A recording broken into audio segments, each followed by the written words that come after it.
Shalom.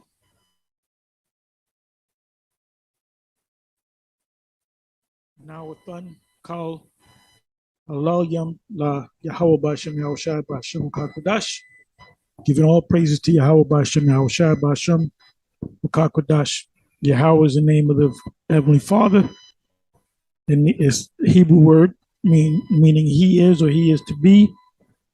And the name of Ba'Shem is His beloved Son, the Savior of the Israelites, starting with the elect first. The name is YAHAWASHI, which literally means He delivered or He saves, as the angel Gabriel gave to Joseph in a dream, that you will call his son, your son, YAHAWASHI. For He, Yah, shall save, YAHAWASHI, or deliver His people, the Israelites, from their sins. And ultimately, that's what He's going to do when He comes down in His second advent. He's coming to save the Israelites. Over 2,000 years ago, he was born to deliver the Israelites, and He's coming to literally deliver the Israelites. Not all Israel, but the elect of Israel. So anyway, we have here a video that was put up. I went through it, saw it the other day.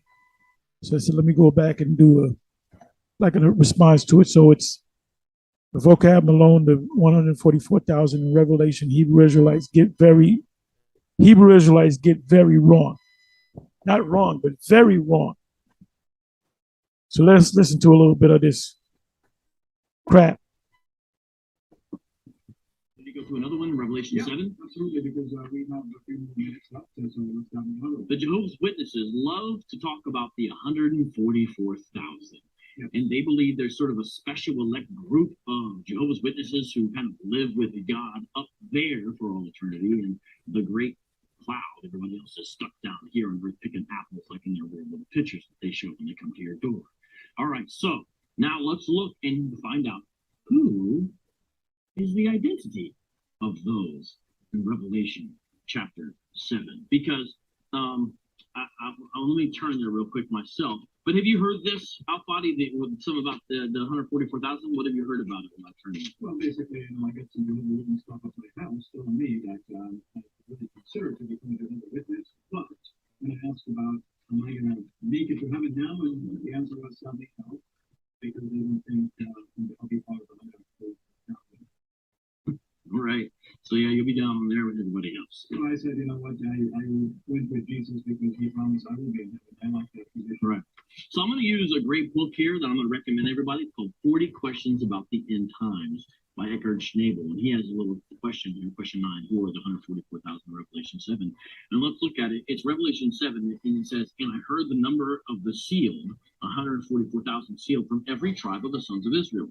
Then it lists them, and after it lists the tribes in 5 through 8, it says, after this I looked, and behold, a great multitude that no one could number from every nation, from all tribes and peoples and languages, standing before the throne and before the Lamb, clothed in white robes with palm branches in their hands, and crying out with a loud voice, salvation belongs to our God who sits on the throne and to the Lamb. A couple features about this. Number one is they have been sealed. Okay? That's important to notice, number one. And we have to talk a little bit about what that means. And I also think that we should consider 12. We should at least consider this might be symbolic language with symbolic import and symbolic meaning. Because you heard what he said. He said this might be. So he doesn't sound like he's definite. He doesn't say this is actually talking about, not talking about the actual Israelites, but it's spiritual Israelites. I believe he even uses that statement. Let me come back a little bit. Let me let you hear this again. That we should consider 12. We should at least consider this might be symbolic language with symbolic import and symbolic meaning, because 12 is often used that way. And notice the number 12 is used 12 times. Well, 12,000 specifically. Remember, we're dealing with the book of Revelation. Yes, exactly. And so we should.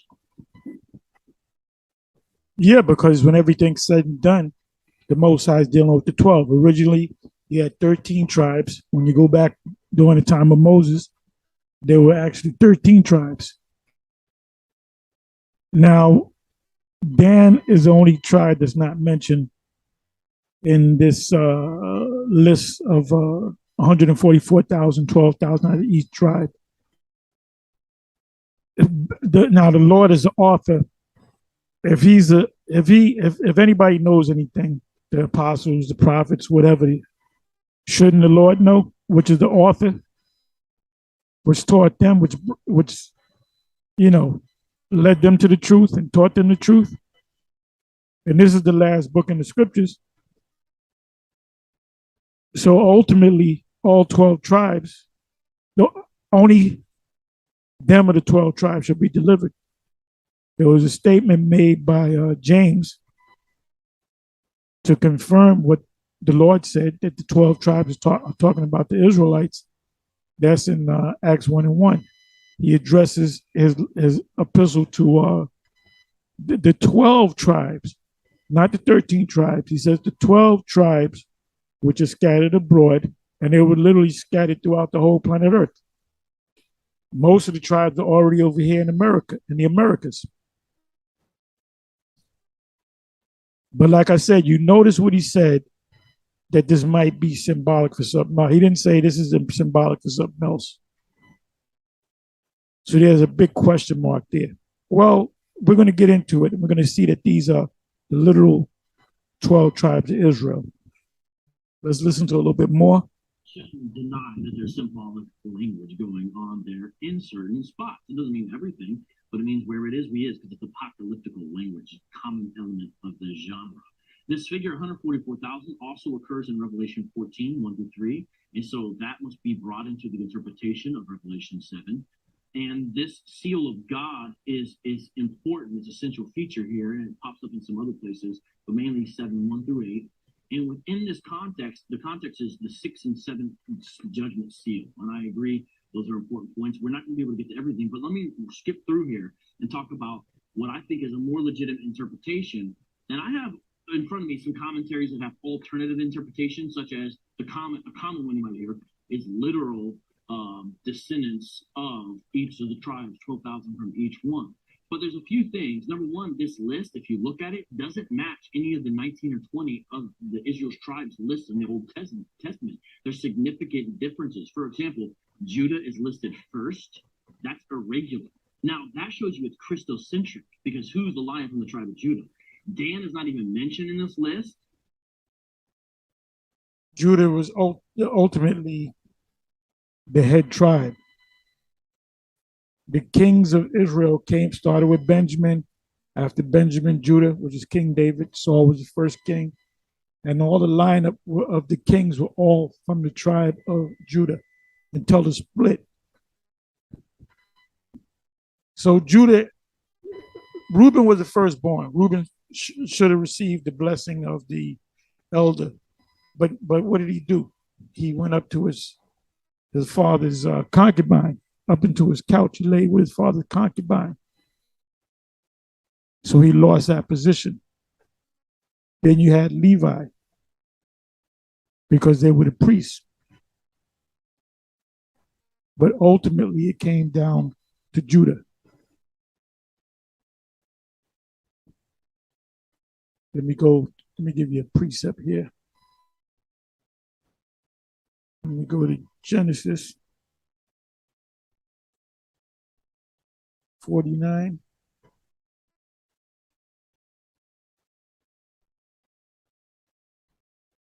I'll read the first verse. Israel's, which is the national Israel, the people of Israel, the actual Israelites, prophecy concerning his sons. Now, Israel is the name of Jacob that was changed.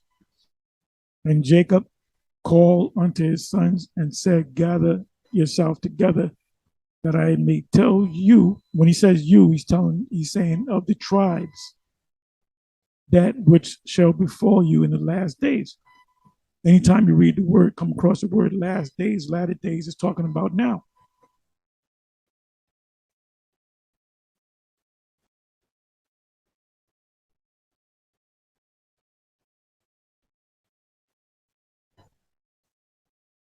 Now it starts off at Reuben. That was the head tribe. But guess what? When you read that, he lost his position because he committed adultery with his father's concubine. So now let's come down to Judah.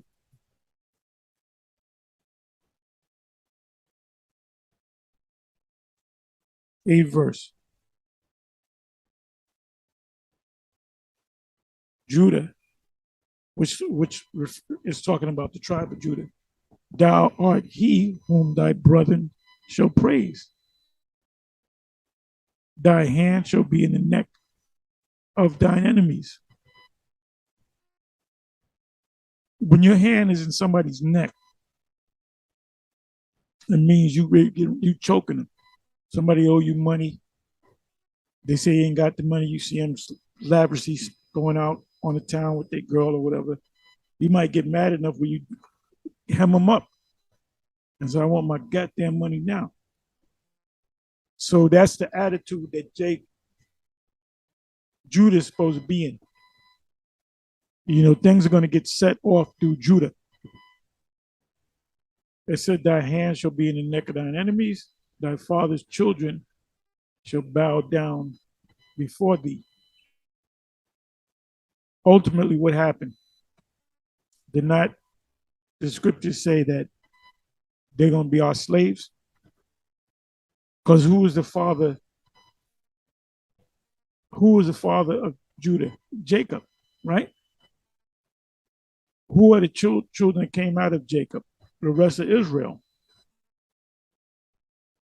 So what does it mean to bow? Matter of fact, you know what I want to do? We do this. Let me see what the commentators say.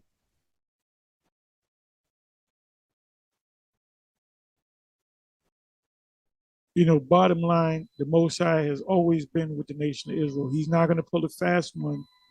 Oh, I really love the other nations. I really love that's stupidity.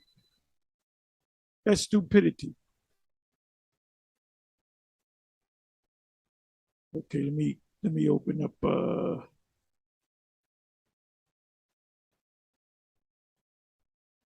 bear me for a minute.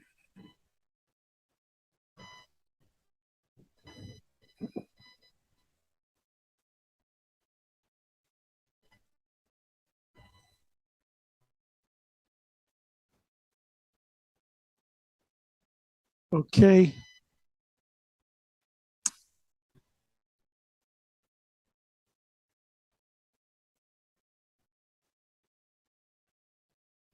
Commentary.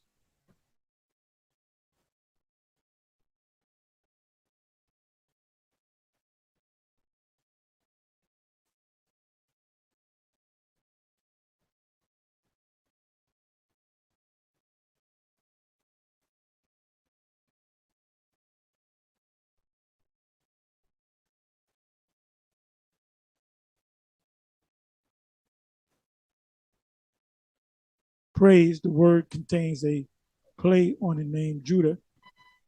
Yeah, because Judah, YAHAWAH means Yahweh praise, or Yahweh be praised.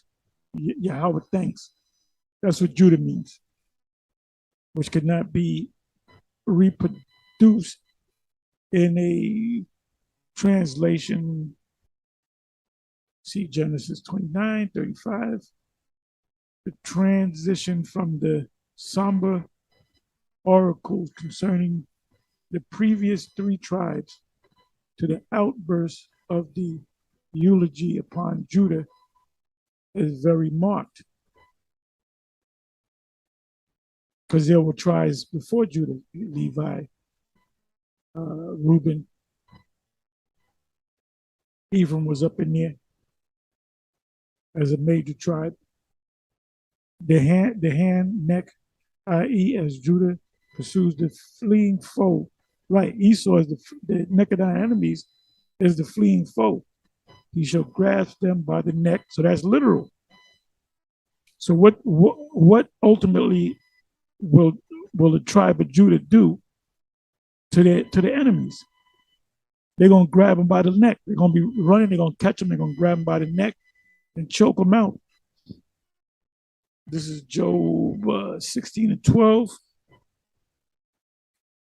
I was at ease, but he has broken me asunder.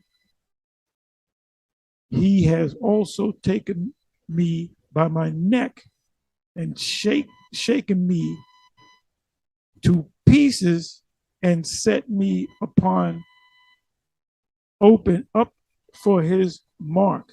Uh-oh, set me up for his mark. Ultimately, we're going to kick their ass when they try to put a mark in us.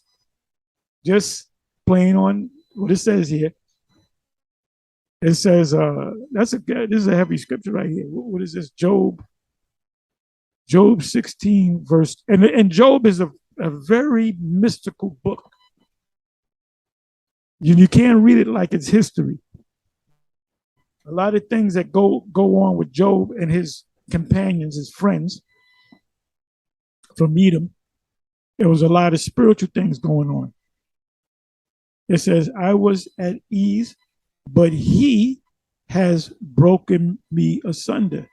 He has also taken me by my neck. And this is what this devil did to us. And guess what? We're gonna now do it to him. And shaking me to pieces. And that's what they did to us. And we're gonna do that to them. And set me up for his mark. Now you know what I'm gonna do? I'm gonna read more of this. It says, i.e., as Judah pursues the fleeing foe, because I see Edom in there, he shall grasp them by the neck. We just read that in Genesis 49. The point of this clause lies in the geographical position of the tribe of Judah. Their territory was beset on the west and southwest by Palestine, and on the south and southeast by the Edomites and the Amalekites. Now, what are we going to do to the Edomites, the Amalekites, the Philistines? That's in Isaiah 11, Ezekiel 25 and 12 on down.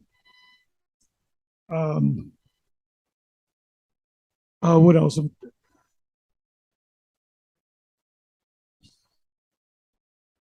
trying to think of some other scriptures. Those are some of the main two.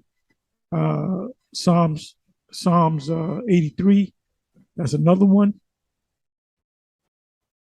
So these are all Baruch 4. It says we're going to put foot on, I'm paraphrasing, on their necks. That's Baruch 4 verse 25. Got to read that whole chapter.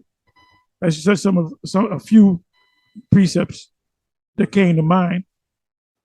Oh, the first one that came to mind and popped out of my mind was Numbers 24.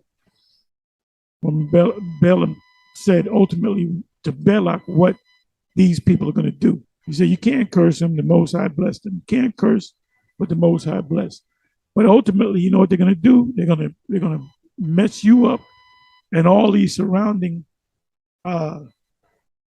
areas where these other nations are, because all these nations have been pushed for the most part out of those nations. They peopled the world. It says the Edomites are everywhere except the land of Esau.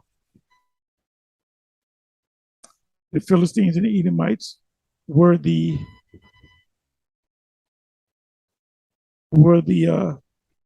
bitterest and most persistent of Israel's foes. But they were within reach. They were within reach. And in their fight and retreat, they are overtaken and smitten down by the victorious tribe. Well, that's the fulfillment of Isaiah 11. What was the other ones? Ezekiel 25, Psalms 2, Psalms 83, and Numbers 24.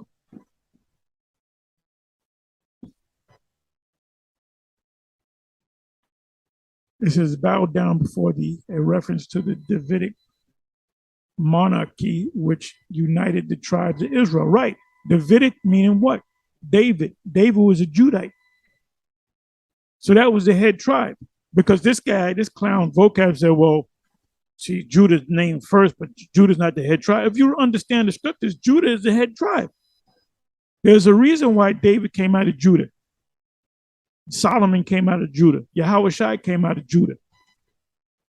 It says 8 to 12, Judah is the recipient of a special blessing, which is distributed as follows. He is the object of a national eulogy.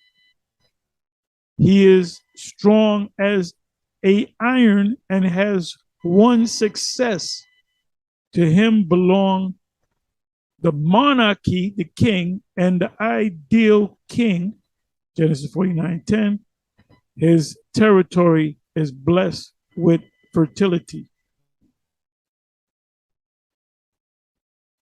So now let's come back over here to Judah. Thou art he whom thy brethren shall praise. The other tribes, because you're going to be the king, ultimately the king. Thy hand shall be in the neck of thy enemy. Now, you read it. Esau, Edom was one of the names mentioned among Edom, Moab, Ammon. Was mentioned Ammon. Also Philistine. The Philistines, that's also in Isaiah 11. Thy father's children, which are the Israel, the other tribes, shall bow down before thee, because you're going to be in the kingly position. That's why in Amos it speaks about the house of David being rebuilt. Because if the house of David is going to be rebuilt as in the days of old, what do you need to fulfill that prophecy? You need David. It says, Judah is a lion's whelp. From the prey, my son, thou art going up. He stooped down, he crouches as a lion, and as an old lion, who shall rouse him up? So ultimately, the Most High is going to rouse up Judah, which is going to rouse up the rest of the tribes. So that's the fulfillment of the coming together of the 144,000, starting with the elect, first 144,000. There's more than 144,000 among the elect. The great multitude, as you go to the 9th verse of Revelation 7, are all Israelites. It said the scepter. What is a scepter? The scepter is that rod that you carry that signifies that you're a king. Shall not depart from Judah, David, Judah, Solomon, Judah, all the way down the line, nor a lawgiver from between his feet, because Judah is a lawgiver along with Levi. Because what is a king? A king is the ultimate Levite, even though he's not of the tribe of Levite. The king, like King Solomon, for example, the situations come to Levi, but then the king is almost like a supreme court. The king makes a final decision that can overrule the Levites. It says, until Shiloh come. Who's Shiloh? And Shiloh is the Lord, YAHAWASHI. And unto him, which is a Judite, shall the gathering of the people be.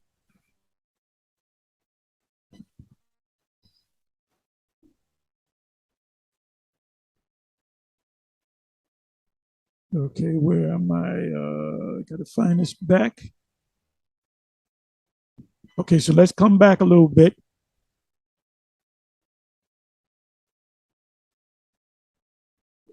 Tribes listed in the Old Testament. There's significant differences. For example, Judah is listed first. And I just read why. Because Jacob spoke about what position they're going to be in the future. That's why Judah is the first tribe. Judah is the number one tribe. That's irregular. Now, that shows you it's Christian. If you understand the scriptures, it's not irregular. Judah is the number one tribe. The kings of Israel, when the tribes were all together, were Judah. The first king was Benjamin. The king after that was David. The king after that was Judah, Solomon. The king after that, the king of was at Rehoboam until Babylon. So how in the hell is it irregular?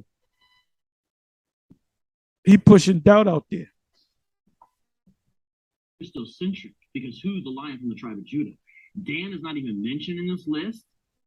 And like I said, we don't know why Dan was outed. What high priest Ariel? There's certain things in the scriptures, you know, was it 1 Corinthians 13 chapter, a glass darkly that we can't see through, a smoked glass, paraphrase. You see there's something there, but you got to squint to see it, and you don't fully see it. But eventually that glass will be cleared out and we can see everything. So we're gonna understand everything when we're in the kingdom. Oh, in the kingdom of heaven, the scriptures speak about you're gonna see sitting in the kingdom of heaven, you're gonna see Abraham, Isaac, and Jacob, which all came back as Israelites. Because what they push, these Christians push, well, wait a minute, what about Abraham? He's not an Israelite. Yes, he is, because he came back as an Israelite. Israelite is just a name for the sons of God. So let's listen to a little bit more. The reason's not given. You could say it's because of Judges 18:30 where they fell into idolatry, but the reason isn't given. Levi is mentioned, but they didn't even receive an allotment in the land of Israel. Right? John lists the tribe. Yeah, well, they were living in the suburbs and they were scattered. And that's going to be outed too, because guess what? The whole nation of men are going to become Levites, if you will. What I mean by that is they're going to become priests. It ain't going to be a thing where, well, you got to go to the Levites. The Most High would have to set up a certain set of land for the Levites to live, a patch of land for the Levites to live. And we're going to have the whole world any damn way. So it's not going to be no need for the Levites to be scattered among the other tribes, to be judges over them, because all the tribes are going to be judges. And because we don't need no judges, because we're going to be perfect. What is that? Hebrews 8:6. Originally, Jeremiah 31:31. That's a fulfillment of prophecy. So what do you need to go to the Levite for? So who are we going to minister to as far as the law? Who are we going to give the law to? The other nations. That's going to be our job. We are going to have a job in Israel. Our job is to maintain that the law is being upheld on the planet Earth. And you're going to be under us, and you're going to be our slaves. And I can see that crystal clear, as High Priest Ariel would say. I can see it crystal clear. So this guy's pushing doubt. Oh, everything that's mentioned in the scriptures about Israel from its origins in Genesis, you know, throughout the Old Testament, throughout the history into the New Testament. But at the end of the deal, the Lord is going to say, whoa, I really love them heathens. Are you out your bloody mind? What was Psalms 147, 19 and 20 all about? He changed that. He secretly had a secret love for the other tribes, the heathens. Are you out your fucking mind? And this is why we don't take this guy seriously, man. But he did say, oh, this might be symbolic. He didn't say it was. It's not symbolic. It's symbolic in the sense that it's symbolic that in the sense that we are Israelites, but the other multitude are also Israelites, but they're considered Gentiles. They're looked at as Gentiles. A lot of them look like Gentiles. And this is a beautiful thing, man. This is a beautiful thing that Ye came out and said what he had to say. He's suffering for it. Everybody's turning their back. Jake is turning their back, which all these Jakes, you know, we found out, man, all these Jakes, all these Israelites out here in the entertainment world, in the sports world, they're all juiced in. And if they go against the order of the elite, and we know who the elite are, we know who controls everything. If you go against that order, then I was watching a video with Hassan Campbell. I gotta look at some more articles, but he had said that he went from he kept bragging, I'm the richest black man on the planet. I'm up there with Mensa Musa, which he was not. Mensa Musa was a multi-trillionaire. He said, I'm worth $11 billion because he had those connects with the Adidas and these various major multi-billion dollar companies. So they all cut ties with him. So ultimately, he's going to lose that. He's going to lose all that money. So Hassan Campbell said he went from 11 billion, I think he said, to like 400 million, which that's a lot. You lost a lot of money. And that happens to the super rich all the time. They'll lose billions and they'll gain it back. And they don't cry about it because they can gain it back. So they're cutting, all these ties are being cut. And Jake ain't backing this dude up. Jake knows. Jake knows. Jake watches our video. The fact that he called Jake, or Negroes, the 12 tribes of Judah, and he said the 12 tribes of Israel. Where do you think he got that from? He's been watching the One Westers. And don't think for a minute that these LeBron James and these rappers, they haven't watched our videos. They don't know us by face. There's one guy, famous comedian. If I mention his name, he said, oh, him? He came up to the camp. Well, he came up to the camp 2 times. First time he came up, he said, you guys are GMS, right? He asked a couple of questions. He said, send the blessing to me. Then we saw him another time. He was in this, I believe he was in a Lamborghini. And he was right past us. He was blasting loud music, and he kept rolling, but he made sure he didn't look in our direction. I perceived it that way. But they know the difference between GMS, between the IUIC, ISUPK, and the other groups out there, the Sakari. Those are the 4 major groups. Sakari just made it in that list of the top 4. But this guy's a clown. This dude's a clown, man. I see why IUIC don't want to mess with him, because he's a clown. If he comes out, we do have fun with the guy. We have fun with this devil. Because he's learning, though. He learns everything. He's a sponge. I got to give it to this devil. He does a lot of studying, and he knows what we're going to say before we say it, because he watch all our videos. Anyway, I'm all over the place. Anyway, you see what happened to Ye, right? They totally coming against him. They making him, money don't mean shit. Money don't mean a goddamn thing. They can say the rest of that money they can sue you for. What did they do to Alex Jones? They sued him for, man, that 2 point something $1 trillion with a T. There's whole countries that you have a GDP, gross domestic product, which means, in a nutshell, it means how much, the gross income. How much money do you got in the bank? You get paid a check, you pay your bills, you got a couple of dollars for your pocket, and you got some money in the bank. Maybe you put some money in stocks, you invested in certain things.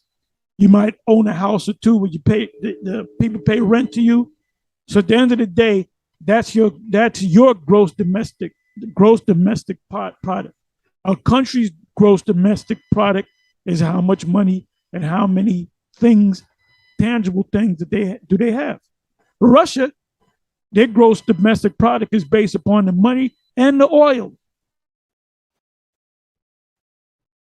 There's certain countries where there's a lot of gold and precious stones, and that's added to their gross domestic product.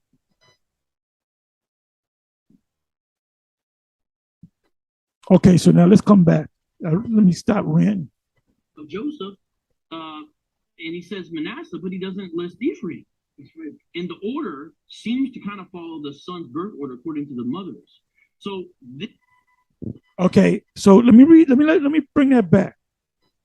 And you know better than that, vocab. but they didn't even receive an allotment in the land of Israel. That's right. John lists the tribe of Joseph, and he says Manasseh, but he doesn't list Ephraim. That's right. And Because if you knew the scriptures, you would know that Joseph and Ephraim are interchangeable. There's really no such tribe as Joseph. When they say sometimes Isaiah 14:1, the Lord will have mercy on Jacob and will yet choose Israel. You could say the Lord will have mercy on Israel and will yet choose Jacob. You could say the Lord will have mercy on Israel and will yet choose Israel.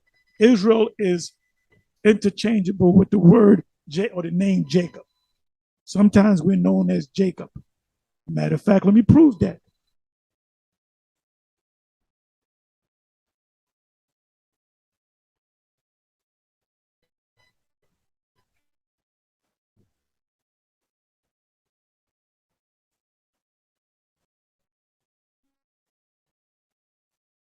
Okay. Let me go to Jacob.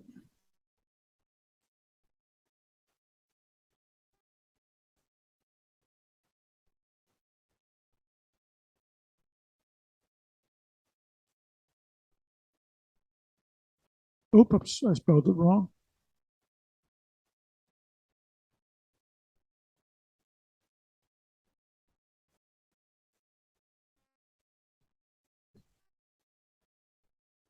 Look at that, 364 times in 332 verses.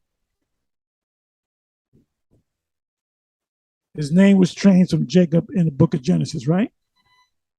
So Jacob shouldn't be mentioned anymore in any other book outside the book of Genesis. Let's go over here.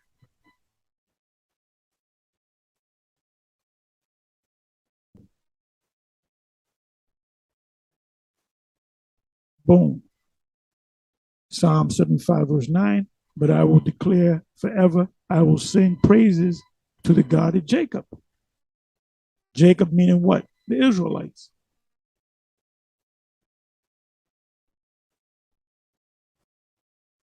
After I rebuke, O God of Jacob. We know that's talking about the Israelites, right?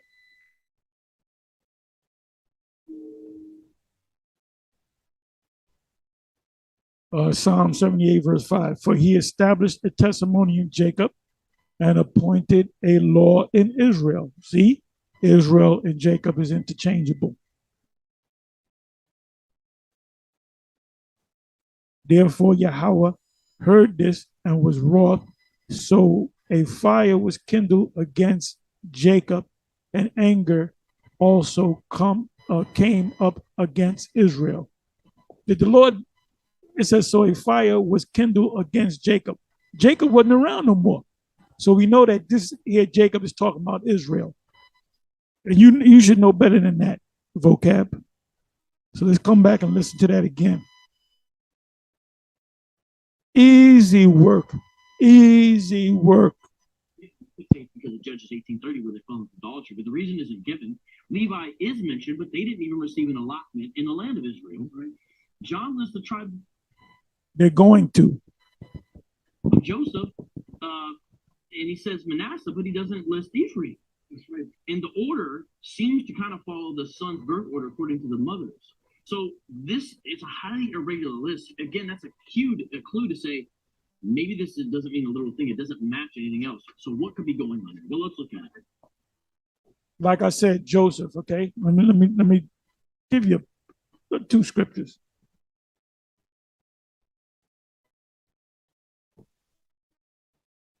Numbers, what is that? Numbers 1. Numbers 1. This is for you newer cats.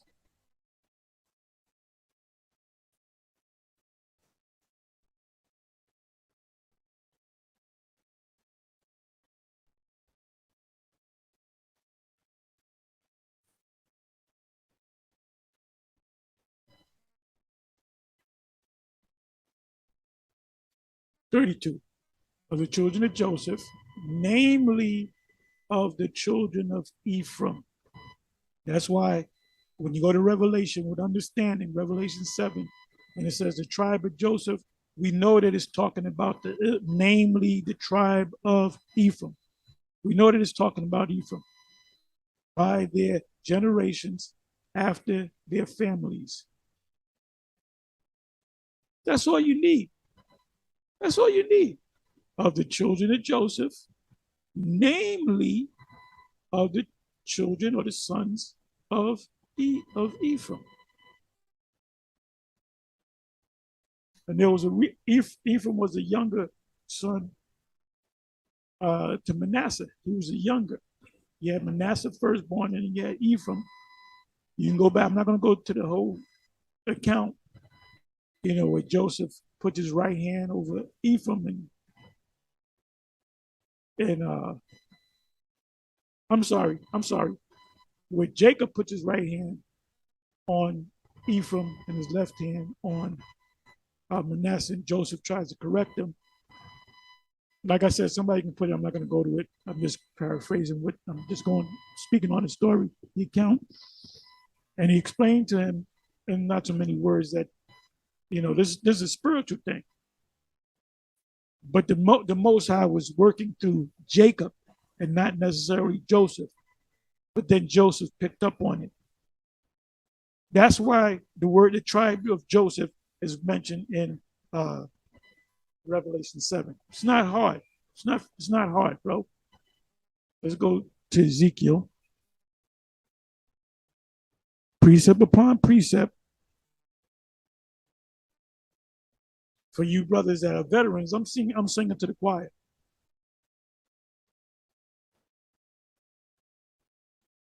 What is this all about? The dry bones, vision of the valley, lowland of dry bones. That's Babylon the Great. So everything that's spoken about in this chapter is talking about us being in a dead state, not knowing who we are as a nation, and coming out of it. And that's why these small hats are on standby, because see what Ye has done, he opened this up even more, and it's going to make a lot of Jakes watch these various videos even more.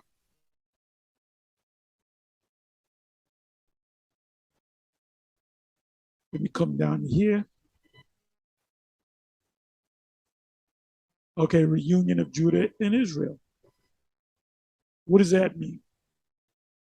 The tribe of Judah, or the kingdom of Judah and the kingdom of Israel, and the northern kingdom and the southern kingdom coming together. So this is happening now. This did not happen in any other time in history. YAHAWASHI did not bring the two kingdoms back together. This is happening now, starting with Abba, and then Mashal, Arian, Yaquab, and the rest of the seven, and down to us. So we're important people. You men out there that go out week after week, diligently doing the sit downs, you're on fire, you love doing this, and it's in your spirit, you're going to get a reward, man. You're doing your regular thing that you got to deal with. You living in an apartment or a house where you certain things, you're working at a bullshit ass job or whatever. Your car breaks down every one. Hey, look, my car breaks. Man, I drive, I drive for a living, so I'm using the car all day. So it breaks down. So you can't get mad. You got to fix it. That's the cost of business, right? So, but you're dealing with this thing. Your woman get mad at you. You only got one woman, and if you get another woman, and she find out, she gonna look at she gonna check your phone, and it's gonna be a big mess. And you might just leave her, but meanwhile she's an Israelite. Shalom, Lord, my Lord. Women are full of shit. It says, some of y'all are trying. It says, the word of the Lord came again unto me, saying, moreover, thou son of man, take thee one stick and write upon it for Judah and for the children of Israel, what does that mean? For the children of Israel, his companion. The companions of Judah is Benjamin and Levi. Then take another stick and write upon it, for Joseph, the stick of Ephraim. Like I said,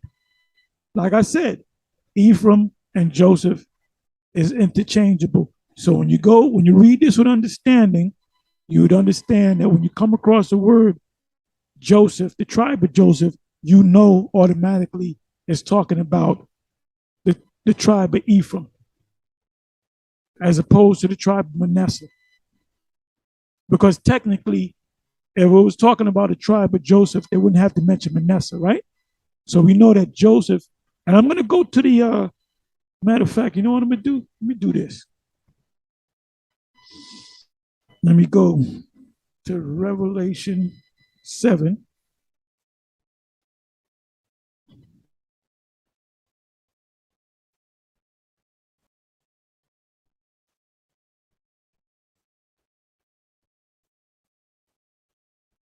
Okay, I'm going to go to Revelation 7, verse 8.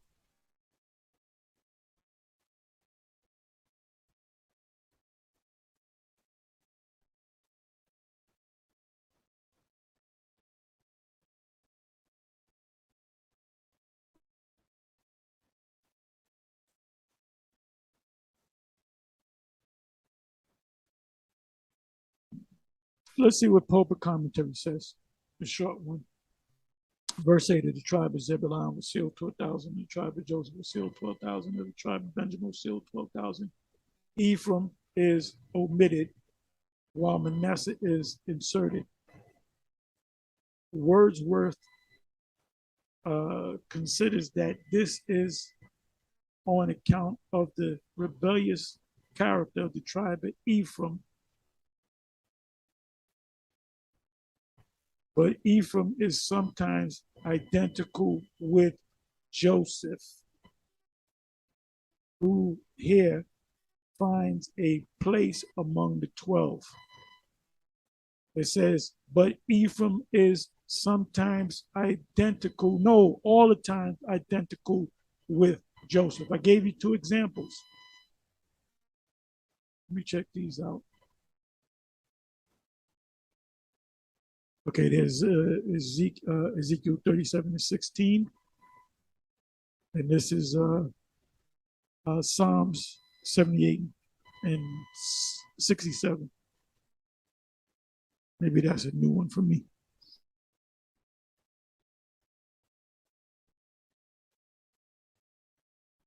Let me go down to the King James. Moreover, he refused the tabernacle of Joseph and chose not the tribe of Ephraim. There it goes again. There it goes again. Write that down. Psalm 78, verse 67. Because Judah was the head. There it goes again.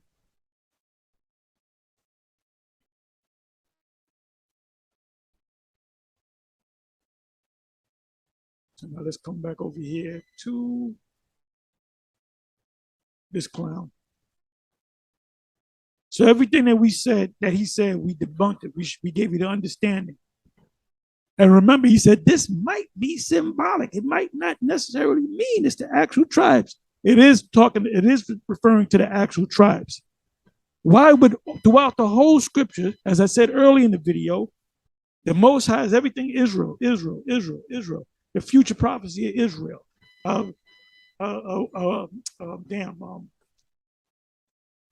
Genesis 49, Jeremiah 31. You know, it's all about, throughout all the scriptures in the Apocrypha, it's all about Israel, Israel, Israel. And at the last minute, the Most High pulls a fast one on everybody. And he says, I really love the nation. It doesn't make any freaking sense. That's why we don't take this guy seriously. And none of you Israelites should have debates with anybody that's outside of Israel. We already know we already have the truth. If you can't get it, move the hell on. Your job is to just teach the truth to the Israelites and for the Most High to activate the elect. That's it.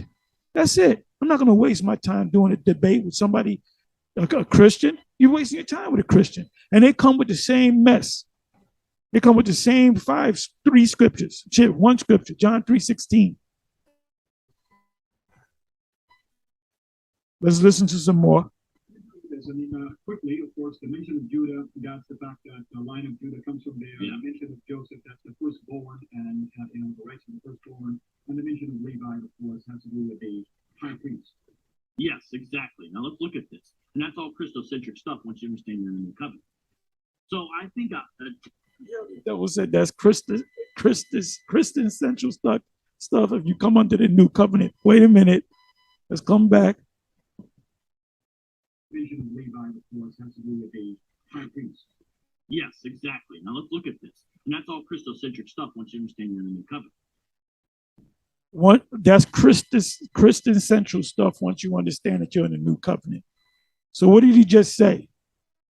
He said, what did he say? He said that's the true new covenant is that the Lord came for other nations outside of Israel. Now, when you go to the book of Hebrews 8, should I read it? Yeah, let me breeze through it.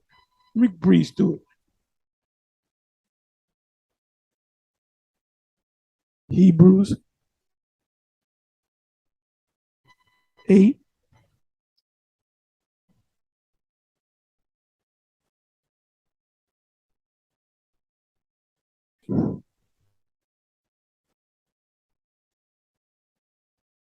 He mentioned new covenant, right? What other precept is there? This is the original precept that Paul's speaking about now. A new covenant. For if that first covenant had been faultless, who was the first covenant given to the Israelites? Then should no place have been sought for the second. Finding fault with them, he said, behold, the days come, saith the Lord, I will make a new covenant with who? With the house of Israel, the Israelites, and with the house of Judah. Why did he say the house of Israel and the house of Judah? Because they were broken up, two separate kingdoms. Now, as you read down, and this is easy. Like I said, I'm preaching to the choir. This is for some of you newer cats, but this is how these Christians come. They come with this basic stuff that's easy to debunk what they're saying. They're trying to debunk what we're saying, but it doesn't make no sense. Throughout the whole scriptures, Israel, and at the end of the thing, the Most High gonna push Israel out the way and save Edomites and crackers and Ishmaelites and Hamites and all that. That's fucking stupid. Not according to the covenant that I made with their fathers. Whose fathers? The Israelites' fathers, Judah and Israel. And the day that I took them by the hand to lead them out of the land of Egypt, which the word there is Mizraim. Ask a Christian that was the original word of the Egyptians. They don't know because they continued not in my covenant. In other words, they were breaking the laws. And I regarded them not, saith the Lord. In other words, I turned my back on them. That's why we needed a Savior. The Savior came for his people, as Gabriel told Joseph. But this is the covenant that I will make with the house of Israel after those days. Why didn't it say the house of Israel and the house of Judah? Because this is the time that the two tribes coming together. When you check the various different camps, you see a couple of Judites, you see a couple of Benjaminites, you see a couple of Levites, you maybe see an Issacharite or two, or you might see an Ephraimite, or or Asher, or one of the mother tribes. Because he doesn't have to say Judah and Israel. He can say Israel now, because when Judah and Israel come together, they become Israel. You don't got to separate the tribes because they're going to come together. That's what Ezekiel 37 was all about. This is easy stuff, vocab.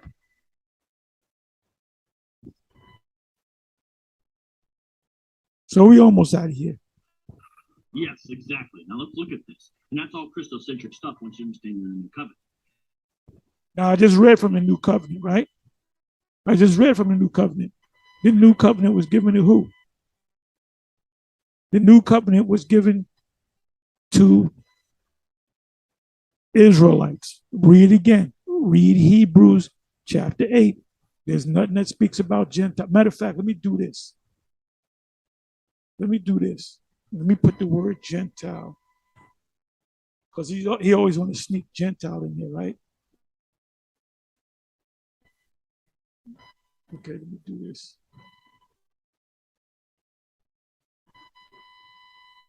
No Gentiles. No Gentiles.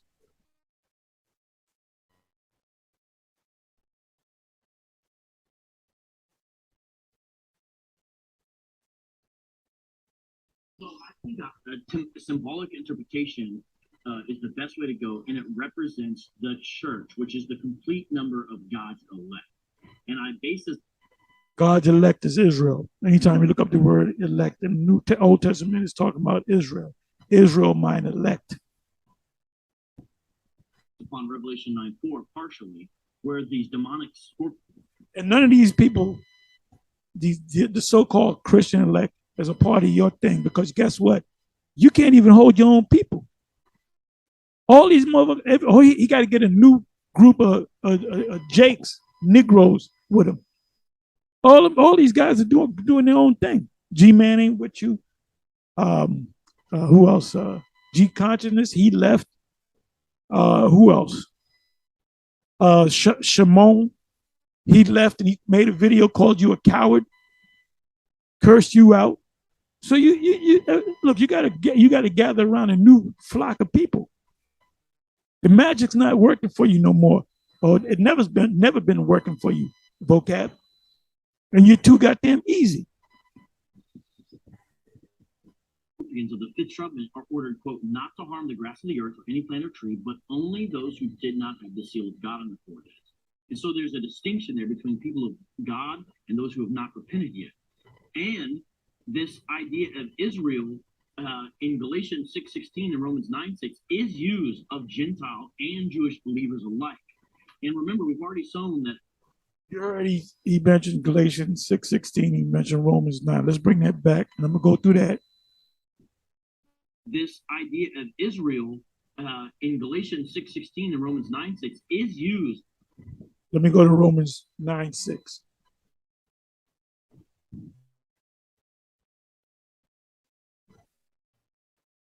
Romans 9 and 6.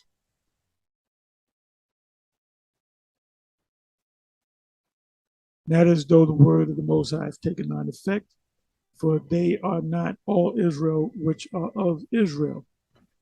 Yeah, because there's a difference. You have Israelites, then you have in Galatians, it speaks, well, I know you already quoted, the Israel of God. The Israel of God are Israelites, which are the elect. That's another way, when Galatians 6 say the Israel of God, it's talking about the elect of Israel, because not every Israelite is of the elect.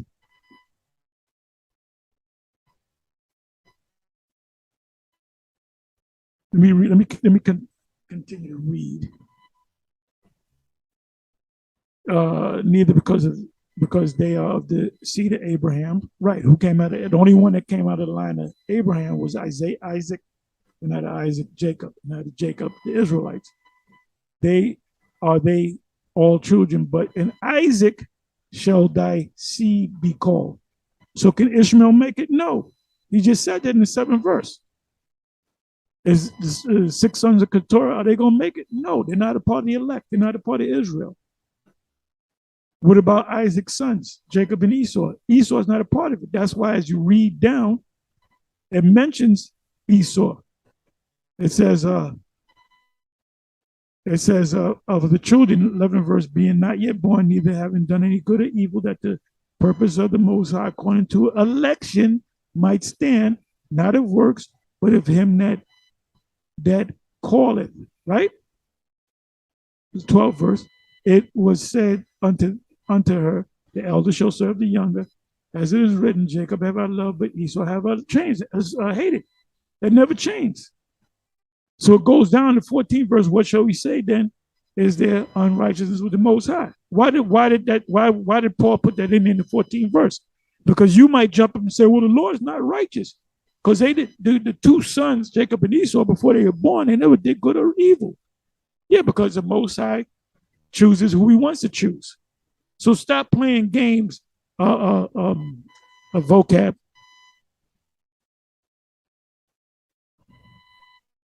Let's listen to a little bit more. And this is so easy. Of Gentile and Jewish believers alike. And remember, we've already shown those Gentiles are Israelites that didn't like. I was a Gentile at one time. Apostle Gabar was a Gentile at one time. Apostle Ricard was a Gentile at one time. Apostle Ramla was a Gentile at one time. All the bishops were Gentiles at one time. We all thought we were Negroes, Puerto Ricans, Gadites, whatever, Reubenites or Seminoles or whatever. We all came out of a Gentile state of mind. YAHWAH, the father of Ariah, came out of a Gentile state of mind. Ariah did not come out of a Gentile state of mind. He was born in his truth. Masha, who we call King Masha, he came out of his Gentile state of mind. That according to Romans and other places in Scripture, that Jews can mean Jew in a spiritual sense, not some outward physical thing. Broke that down wrong too. It says meaning these wicked scribes and Pharisees, they were Jews. Their line goes back to Abraham, Isaac, Jacob, but they weren't circumcised in the heart. It was the inner man that it was talking about. So he snuck that in there too, like the rat he is. Okay, now notice this. I would even say that James 1:1, 1 Peter 1:1 are kind of describing the church in terms of Jewish dispersion and all that. So there's a way to do it. 1 Peter 2:4-8, he called the whole church a chosen people, a royal priesthood, a holy nation.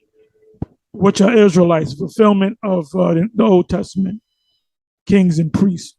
And this irregular list is kind of like this final reference that shows you this is not a literal reference to ethnic Israel, I believe. Now, by the way, you notice he said, I believe, because he's not sure. That's his belief. You can believe Rudolph the Red-Nosed Reindeer is going to come to your house and do the Irish jig. You can believe whatever the hell you want to believe. Anyway, with that, I'm going to say shalom. On to the next one.